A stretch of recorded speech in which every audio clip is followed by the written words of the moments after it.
Assalamualaikum warahmatullahi wabarakatuh, sahabat budiman dimanapun Anda berada.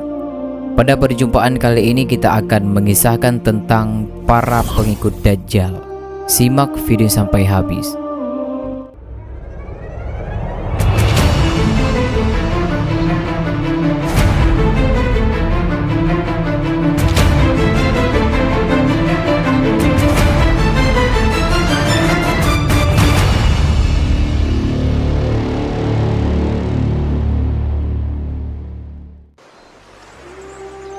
Teman-temanku seiman yang dirahmati Allah, Dajjal sudah kita pahami bersama adalah fitnah terbesar di akhir zaman. Ada beberapa pengikut Dajjal sebagaimana disebutkan dalam hadis-hadis yang sahih. Lalu siapa sajakah mereka? Pengikut Dajjal adalah dari Yahudi, non-Arab dan bangsa Turk. Yang menjadi pengikutnya pula beraneka ragam. Ada juga orang Arab dan juga para wanita-wanita. Beberapa riwayat yang membuktikan hal ini. Dari Anas bin Malik bahwa Rasulullah SAW bersabda, yang mengikuti Dajjal adalah orang Yahudi dari Asbahan ataupun Irak dan jumlahnya ada 70.000 orang dan mereka memakai tilsan, yaitu yang menutup pundak dan badan. Hadis riwayat Muslim. Pula juga sahabat budiman, di kalangan orang Yahudi, Dajjal dikenal sebagai Al-Masih bin Daud. Lalu siapa sajakah yang menjadi pengikut Dajjal? Menurut Syekh Salim bin Aid Al-Hilali berkata, mengapa Nabi menyebutkan Yahudi Asbahan ataupun Irak secara khusus? Jawabannya adalah karena hubungan yang amat erat antara Yahudi dengan Syiah. Sejarah mencatat bahwa kaum Syiah sepanjang masa selalu membantu kaum Yahudi untuk menghancurkan kaum muslimin. Tidak seperti yang sering digambarkan oleh media-media penyesat sekarang yang menggambarkan bahwa kaum Syiah mengusir Yahudi dan memerdekakan negeri dari Yahudi. Demi Allah, semua itulah politik dan kedustaan. Dalam hadis Abu Bakar As-Siddiq bahwa Rasulullah SAW juga pernah bersabda, Dajjal itu keluar dari bumi sebelah barat yang disebut Khurasan. Dajjal akan diikuti oleh kaum yang wajah mereka seperti tameng yang dilapisi kulit, kata Ibnu Katsir. Nampak-nampaknya sahabat budiman, wallahu alam, mereka adalah bangsa Turk yang menjadi penolong Dajjal nantinya. Ini penjelasan dari An-Nihayah Al-Fitan wal Malahim yang menunjukkan pula bahwa pengikut Dajjal adalah orang non-Arab. Dapat dilihat dari dua riwayat sebagai berikut. Yang pertama adalah pengikut Dajjal dari bangsa Turk. Dari Abu Hurairah bahwa Rasulullah SAW juga bersabda, tidak akan terjadi hari kiamat hingga kaum muslimin memerangi bangsa Turk, yaitu kaum di mana wajah-wajah mereka seperti tameng yang dilapisi kulit. Mereka memakai pakaian yang terbuat dari bulu dan berjalan dengan sandal yang terbuat dari bulu. Hadis riwayat Muslim. Pula juga sahabat budiman, dalam riwayat Bukhari dari Abu Hurairah bahwa Rasulullah SAW juga bersabda, tidak akan terjadi hari kiamat hingga kalian memerangi satu kaum yang sandal-sandal mereka terbuat dari bulu, dan kalian memerangi bangsa Turk yang bermata sipit, berwajah merah, hidungnya pesek, wajah-wajah mereka seperti tameng yang dilapisi oleh kulit. Hadis riwayat Bukhari. Namun sahabat budiman, pengikut Dajjal juga ada yang berasal dari bangsa Arab karena kebodohan yang menimpa mereka, sebagaimana disebutkan dalam hadis Abu Umamah yang cukup panjang. Rasulullah SAW bersabda, di antara fitnah Dajjal adalah ia akan berkata pada orang Arab, bagaimana menurutmu jika aku membangkitkan ayah dan ibumu, lalu engkau bersaksi bahwa aku adalah Rabbmu, apakah engkau mau? Iya, mau, jawab orang Arab tersebut. Lalu dua setan menyerupai bentuk ayah dan ibunya, lantas keduanya berkata, wahai anakku, ikutilah dia, yaitu Dajjal, karena dia adalah Rabbmu. Hadis riwayat Ibnu Majah, dan juga hadis ini sahih kata Syekh Albani sebagaimana dalam Sahih Al-Jami. Yang selanjutnya adalah pengikut Dajjal di kalangan wanita. Adapun wanita, keadaan mereka lebih parah dari orang-orang Arab yang dikisahkan di atas, karena mereka cepat terpengaruh dan ketidaktahuan yang menimpa mereka. Sebagaimana disebutkan dalam hadis Ibnu Umar bahwa Nabi SAW bersabda, Dajjal akan turun di Mirqonah ataupun nama sebuah lembah, dan mayoritas pengikutnya adalah kaum wanita.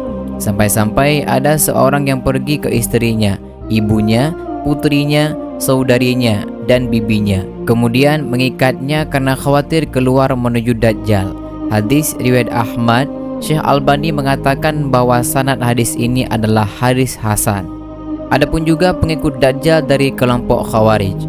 Ditambahkan lagi yang menjadi pengikut Dajjal adalah kelompok Khawarij, sebagaimana dijelaskan dalam hadis berikut ini. Akan muncul suatu kelompok yang membaca Al-Quran tetapi tidak sampai pada tenggorokan mereka. Setiap kali muncul, mereka dibasmi habis hingga keluar pada pasukan besar mereka, yaitu Dajjal. Hadis riwayat Ibnu Majah dan dihasankan oleh Albani dalam As-Sahihah. Jika kita sudah mengetahui bagaimana dahsyatnya fitnah Dajjal dan siapa saja yang menjadi pengikutnya, barangkali kita pun bisa termasuk karena kejahilan dan lemahnya iman. Maka sahabat budiman, sudah barang tentu kita harus mengetahui bagaimanakah cara melepaskan diri dari fitnah Dajjal tersebut.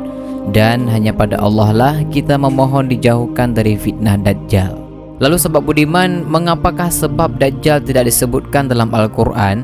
Dalam bahasa Arab sahabat budiman, istilah Dajjal lazim digunakan untuk menyebut nabi palsu. Namun, istilah Ad-Dajjal yang dimaksudkan di sini merujuk pada sosok pembohong yang muncul menjelang dunia berakhir ataupun kiamat. Sosok ini juga disebut sebagai Al-Masih Ad-Dajjal. Yang dimaksudkan di sini adalah Al-Masih palsu.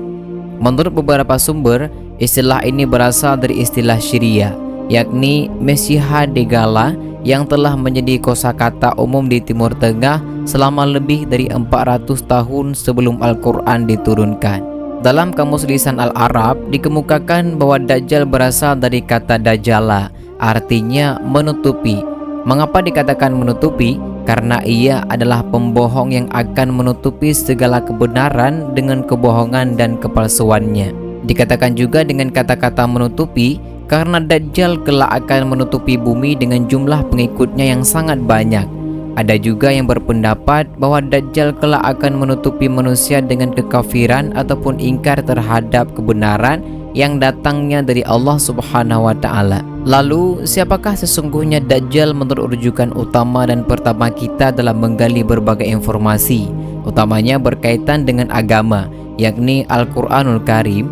Sayangnya sahabat budiman, kata Dajjal ini tidak disebut secara langsung di dalam Al-Quran. Namun, sumber kedua kita, yakni hadis Nabi Muhammad SAW, banyak menginformasikan tentang Dajjal ini. Mengapa Dajjal tidak disebutkan secara langsung di dalam Al-Quran? Pertanyaan ini perlu kita jawab terlebih dahulu sebelum menelusuri informasi tentang Dajjal dari hadis Nabi SAW. Jawaban yang sesungguhnya sudah barang tentu, hanya Allah Subhanahu wa Ta'ala yang Maha mengetahui. Namun para ulama memberikan pendapat mengenai hal ini. Penyebutan Dajjal dalam Al-Quran sudah termasuk dalam kandungan ayat sebagai berikut. Yang mereka nanti-nanti tidak lain hanyalah kedatangan malaikat kepada mereka untuk mencabut nyawa mereka, ataupun kedatangan siksa Tuhanmu, ataupun kedatangan beberapa ayat Tuhanmu. Pada hari datangnya ayat dari Tuhanmu, tidaklah bermanfaat lagi iman seseorang kepada dirinya sendiri yang belum beriman sebelum itu, ataupun dia belum mengusahakan kebaikan dalam masa imannya. Katakanlah, tunggulah olehmu, sesungguhnya kami pun menunggu pula. Quran Surah Al-An'am ayat 158. Dalam Surah Al-An'am ayat 158 di atas disebutkan tanda-tanda atau ayat Tuhanmu yang dimaksudkan adalah tanda-tanda kiamat. Dalam hal ini adalah munculnya Dajjal. Sebab disebutkan dalam sebuah hadis bahwa Rasulullah SAW telah bersabda, 3 hal apabila telah muncul terjadi maka tiada bermanfaat lagi sebuah keimanan bagi seseorang yang belum beriman sebelumnya: Dajjal, Dabbah, dan terbitnya matahari dari arah barat. Sesungguhnya Al-Quran tidak menyebutkan Dajjal secara jelas sebagai pelecehan terhadapnya, karena dia telah mengaku sebagai Tuhan padahal dia adalah manusia, di mana keadaan sangat bertentangan dengan kemuliaan Rabb-Nya, keagungan, kesempurnaan, dan kesuciannya dari segala kekurangan. Karena sahabat budiman, Dajjal sangat hina di sisi Allah dan sangat kecil sehingga tidak pantas untuk disebutkan di dalam Al-Quran. Walaupun demikian, para nabi memberikan peringatan akan kedatangannya. menjelaskan bahaya fitnahnya sebagaimana yang telah dijelaskan. Sesungguhnya setiap nabi telah memberikan peringatan akan kemunculannya dan memberikan peringatan terhadap fitnahnya. Namun jika ada bantahan sahabat budiman terhadap ungkapan tersebut dengan pernyataan bahwa Al-Quran pun telah menyebutkan Fir'aun padahal dia telah mengaku sebagai Tuhan yang disembah, maka jawabannya bahwa masalah Fir'aun telah berlalu dan selesai. Hal ini disebutkan sebagai peringatan dan pelajaran bagi manusia setelahnya. Namun Dajjal akan hidup di akhir zaman dan akan menjadi ujian bagi umat manusia. Adapun masalah Dajjal, maka sesungguhnya ia akan terjadi pada akhir zaman. Tidak disebutkannya hal ini dalam Al-Quran sebagai cobaan bagi manusia, padahal pengakuannya sebagai Tuhan lebih jelas, sehingga tidak perlu diberikan perhatian atas kebatilannya, karena Dajjal sangat nampak kekurangannya, jelas keburukannya, dan kerendahannya lebih jelas daripada pengakuan yang diserukannya.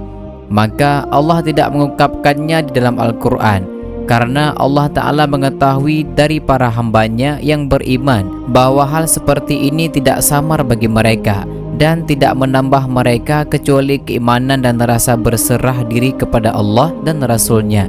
Sebagaimana yang dikatakan oleh si pemuda yang dibunuh oleh Dajjal, "Demi Allah, sungguh aku lebih yakin kepadamu hari ini bahwa engkau adalah Dajjal." Penjelasan dalam Sahih Al-Bukhari, Kitab Al-Fitan, bab la yadkhulud Dajjal Al-Madinah. Pula juga sahabat budiman, Ibnu Hajar rahimahullah mengungkapkan bahwa pertanyaan mengenai tidak adanya penyebutan secara jelas tentang Dajjal di dalam Al-Quran senantiasa ada, karena sesungguhnya Allah Ta'ala menyebutkan Ya'jud dan Ma'jud di dalam Al-Quran, sedangkan fitnah mereka dekat dengan fitnah Dajjal. Penjelasan dalam kitab Fathul Bari. Nah sahabat budiman yang dirahmati Allah, demikianlah di antara jawaban dari para ulama tentang tidak disebutkannya Dajjal secara langsung di dalam Al-Quran, dan juga penjelasan mengenai para pengikut Dajjal. Semoga penjelasan ini dapat bermanfaat bagi kita semua. Amin ya rabbal alamin. Wassalamualaikum warahmatullahi wabarakatuh.